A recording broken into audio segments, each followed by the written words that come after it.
Bonjour à tous et bienvenue pour cette nouvelle vidéo, c'est Vito. Alors vous l'avez demandé depuis la sortie du OnePlus 5 et je ne l'ai pas fait par manque de temps. À l'aube de la sortie de l'éventuel OnePlus 5T, j'avais envie de vous faire un petit comparatif entre le flagship killer de 2016, le OnePlus 3T, et celui qui devait être le flagship killer de 2017, le OnePlus 5. D'un côté, on a donc le OnePlus 5 en 6Go de RAM, 64Go de stockage. De l'autre, on a le OnePlus 3T en 6Go de RAM, 128Go de stockage. Théoriquement parlant, ils sont directement comparables. Cette vidéo en fait va être très rapide puisque les points de comparaison sont assez simples. Je vais reprendre mes fameux 5 piliers du bon smartphone et on va les comparer tous les deux. Alors premièrement, d'un point de vue finition et design, eh bien c'est vrai que OnePlus a complètement changé. On est passé d'un Mate 8 un iPhone 7 Plus. Allez, on arrête les blagues un petit peu. Sincèrement, c'est une question de goût. Les deux sont juste magnifiques. Superbe finition en métal. On retrouve un petit peu le même gabarit. Le OnePlus 5 est un tout petit peu plus haut, mais moins large. Un tout petit peu moins large. C'est une petite différence. Les deux sont juste somptueux. La face avant est très similaire. Petit point positif, je trouve que la prise en main du OnePlus 5 est quand même bien meilleure. De par cette largeur un peu plus fine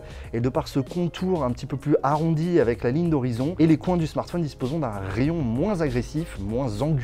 C'est des petits détails, mais qui participent à une amélioration de la prise en main globale. Donc globalement, les deux se valent largement. Un petit point positif quand même pour le OnePlus 5, je trouve qu'il y a un petit up en finition, même si c'est pas incroyable non plus, c'est pas la révolution. Au niveau de l'écran, je vais pas m'attarder sur l'écran, on est sur tous les deux un optique AMOLED Full HD de 5,5 pouces. Petit point positif, c'est que d'un point de vue software, OnePlus a implémenté le DCI-P3 en termes de colorimétrie sur le OnePlus 5. Moi j'aime beaucoup ce standard très proche des couleurs réelles, mais avec un petit route et une petite bidouille, on peut aussi le faire sur le OnePlus 3T, ce qui veut bien dire que ce sont exactement les mêmes écrans. Rien à dire, ce sont de bons écrans. Bien sûr, la partie la plus importante vient de l'expérience utilisateur et du software. Alors forcément, il y a un décalage. Et encore, il est plus aussi important qu'avant, puisque sur le OnePlus 3T, on est en 4.5.1 et sur le OnePlus 5, on est en 4.5.13 au moment de ce test. On a à peu près les mêmes versions, presque les mêmes options, et finalement, la différence va à peu près se faire au niveau du processeur et des specs. Donc d'un côté, avec le OnePlus 3T, on va avoir un Snapdragon 821, 6Go de RAM, on va avoir bien sûr une batterie de 3500 mAh, donc un package très équilibré, en fait ce qui se faisait de mieux en 2016,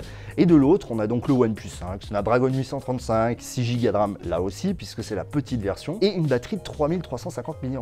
Alors, est-ce que la différence au quotidien est si flagrante que ça? Eh bien non. Et c'est bien là le petit problème, c'est que le OnePlus 3T et le OnePlus 3 d'ailleurs étaient déjà une référence en termes de fluidité. Le OnePlus 5 reste une référence, c'est vrai que c'est encore plus rapide, encore plus fluide, mais les différences sont tellement minimes que finalement, de passer d'un 3T à un 5, est-ce que c'est justifié? J'y répondrai à la fin bien sûr. Mais globalement, l'expérience utilisateur est excellente, les autonomies sont très proches l'une de l'autre. Je trouve que le OnePlus 5 me déçoit un peu par rapport au moment du lancement. Pour y faire mieux, pas de problème de scanner d'empreinte, on a toujours la dash charge, on a toujours tous les éléments qui faisaient la qualité du OnePlus 3T sur le OnePlus 5 et au final l'expérience utilisateur est toujours exceptionnelle. L'autonomie, donc j'en ai parlé rapidement, finalement elles sont relativement équivalentes. Je dirais que le OnePlus 5 a un petit peu de vent, mais il devrait être largement devant. Alors c'est peut-être là où la différence va se faire le plus, c'est au niveau des caméras. Le OnePlus 3T disposait d'un simple capteur 16 mégapixels avec stabilisation optique et numérique, quand le OnePlus 5 dispose d'un double capteur. Clairement, le point faible du OnePlus 3T, c'était la caméra arrière. Et encore au fil des updates, je trouve qu'elle s'est vraiment améliorée et devient une caméra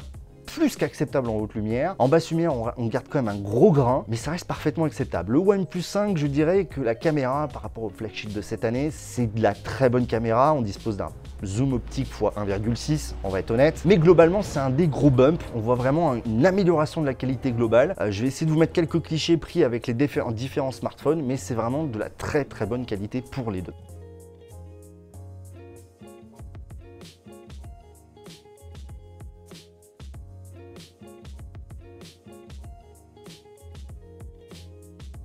Un petit mot au niveau de la connectivité, quand même.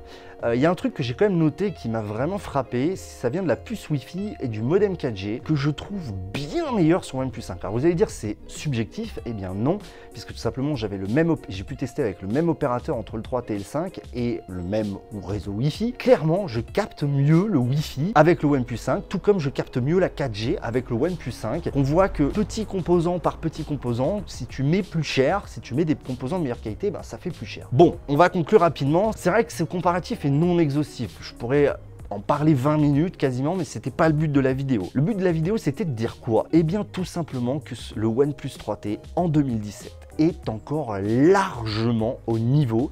Et si vous l'avez, ne passez pas au OnePlus 5, gardez-le. Alors oui, la dernière mise à jour majeure du OnePlus 3T sera Oreo. Cela veut dire tout simplement qu'il n'y aura pas de mise à jour vers la lettre d'après. Mais, eh bien voilà, avec les ROM custom, avec le suivi des développeurs, on obtiendra un téléphone qui pourra durer des années. Est-ce que ça vaut le coup de passer au OnePlus 5? Le OnePlus 5 n'est pas un mauvais produit. Ce n'est pas du tout ce que je veux dire. Je pense pas que de passer du 3T au 5 est vraiment justifié. Le 3T est un super smartphone. Encore aujourd'hui, le 5 est encore mieux. On a des petites améliorations partout. Il n'est pas encore parfait. Comme je l'ai dit dans ma vidéo No More Never Settle, dans ce comparatif, la seule conclusion que je peux tirer, c'est les deux sont des excellents produits.